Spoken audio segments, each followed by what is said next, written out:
નમસ્તે, જય ગૌ માતા. પ્રાકૃતિક ખેતીમાં જો થોડુંક તમે વેલ્યુ એડિશન કરો તો ઝડપથી તમને માર્કેટિંગ કરવાની બહુ જરૂર નથી પડતી. ખાસ તો મેં ગઈ વખતે હળદર જે કરેલી, હળદર પાવડર મારી આજુબાજુના જે વ્યક્તિઓ હતા એ જાણતા હતા, એમને જ મારું માર્કેટિંગ કરેલ.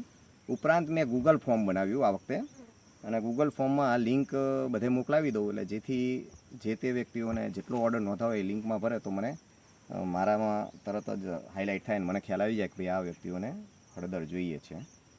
તો ઝડપથી સારું એવું વેચાણ પણ થઈ જાય છે.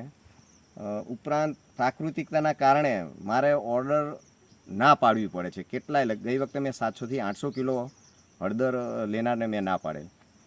જ્યારે જામફળમાં તો ખાલી શરૂઆતમાં તમારે તકલીફ પડે. ગઈ વખતે હું કર્ણાવતી પહેલી વખત ગયો અમદાવાદ, તો મારે થોડુંક તકલીફ પડી. બીજા વખતે સામેથી ફોન આવ્યા કે ભાઈ ક્યારે આવવાનો છો, ક્યારે અમદાવાદી, ક્યારે રાહ ના જોવે, તો કલાકથી ઠેલીઓ લઈને ત્યાં ઊભા રહેલા. અને આ વખતે મારા સામેથી કોલ આવવા માંડ્યા કે ભાઈ આ એરિયામાં આવો તો મને ખાસ ફોન કરજો, તમારા જામફળ અમારે લેવાના જ છે.